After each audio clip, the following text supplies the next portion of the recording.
میں آپ سے گزارش کرتا ہوں، جوانی بہت خوبصورت نعمت کا نام ہے جو تقریباً 16 سال سے شروع ہوتی ہے اور 50 سال تک کے چلتی رہتی ہے۔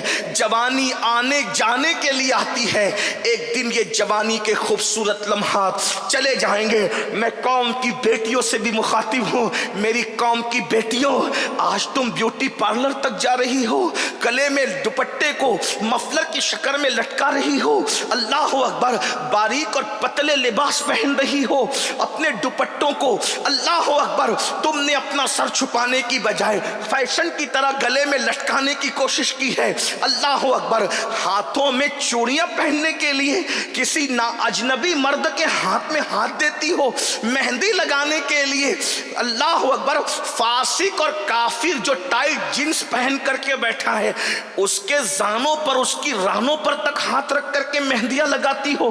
یہ آج فیشن بن چکا ہے، مہندی کی کلبیں شروع ہو گئی ہے، مردوں سے مہندیاں لگائی جاتی ہے۔ میں ان مسلمانوں سے مخاطب ہو کے کہتا ہوں میرے بھائیوں، غیرت کہاں چلی گئی مسلمانوں کی؟ اپنی بیٹیاں کافروں کے جو وہ رانوں پر ہاتھ رکھ کر مہندیاں لگائے گی۔ یہ ہاتھ کتنا قیمتی عورت کا، حضور نے کتنا، یہ ہاتھ عورت اپنے پیر کے ہاتھ میں بھی نہیں دے سکتی، اپنے امام کے ہاتھ میں بھی نہیں دے سکتی، چچا زاد بھائی کے ہاتھ میں بھی نہیں دے سکتی، پھپھی زاد بھائی کے ہاتھ میں بھی نہیں دے سکتی، خالہ زاد بھائی کے ہاتھ میں بھی نہیں دے سکتی۔ علماء کی توجہ چاہتا ہوں، ان کی معلومات میں اضافہ نہیں کروں گا لیکن ان کی دعا لوں گا کہ اگر غلطی کر رہا ہوں تو میری اصلاح کریں گے۔ بہت نازک جملہ کہہ رہا ہوں، یہ عورتوں کا ہاتھ اللہ کے رسول نے فرمایا کہ عورتیں میرے ہاتھ میں بھی نہیں دے سکتی۔ رسول اللہ سید المعصومین جس کے قریب سے کبھی گناہ گزر کے بھی نہیں جا سکتا، خطا جس کے قریب سے کبھی گزر کے بھی نہیں جا سکتی، حضور نے عورتوں کا ہاتھ اپنے ہاتھ میں نہیں لیا۔ جب عورتوں نے کہا مرد مصافحہ کرتے ہیں اور اپنا ہاتھ آپ کے ہاتھ سے ٹچ کر کے اپنے آپ پہ جہنم کو حرام کر لیتے ہیں، ہمیں بھی تو اجازت دو کہ ہم اپنا ہاتھ آپ کے ہاتھ میں دے کر کے اپنے آپ کو بھی جہنم سے بچا لیں۔ تو فرمایا لا افسا من النساء، میں عورتوں سے مصافحہ نہیں کرتا۔ ارے جب ایک امتی نبی کے ہاتھ میں اپنا ہاتھ نہیں دیتی تو تمہارا اتنا جگر کہاں سے آیا کہ تمہاری بیٹیاں چوڑیاں پہننے کے لیے کافروں کے ہاتھ میں اپنا ہاتھ دے رہی، مہندی لگانے کے لیے کافروں کے ہاتھ میں؟ عورت کو ہم نے سمجھا کیا ہے اور عورتوں نے خود کو سمجھا کیا ہے؟ آج کل کی عورتیں فلم سیریل یہی تمہارے لیے آئیڈیل ہے؟ سیدہ فاطمہ الزہرا کی زندگی کو آئیڈیل نہیں بناؤ گے؟ محرم کے 3 دنوں میں امام حسین کے غم میں رونے والوں، کیا رسول اللہ کی امی جان کی زندگی تمہارے لیے آئیڈیل نہیں بن سکتی؟ شربت اور کھچڑا سنیت نہیں ہے، صرف اصل سنیت تو اہل بیت کا کردار ہے، اہل بیت کے نظریات ہیں۔ میں اپنی قوم کی بہنوں سے کہتا ہوں، مردوں کے سامنے بے پردہ آ جاتی، آدھی آستین کے کپڑے پہنتی ہے، پتلے کپڑے پہنتی ہے، برقعے اتنے خوبصورت پہنتی ہے کہ نہ دیکھنے والا بھی دیکھے۔ آج سے 900 سال پہلے حجت الاسلام امام غزالی نے فتویٰ دیا تھا کہ عورتیں ڈیزائن والا برقع نہیں پہن سکتی، اس لیے کہ اسلام، توجہ، اسلام برقع پہننے کا حکم نہیں دیتا، اسلام پردہ کرنے کا حکم دیتا ہے۔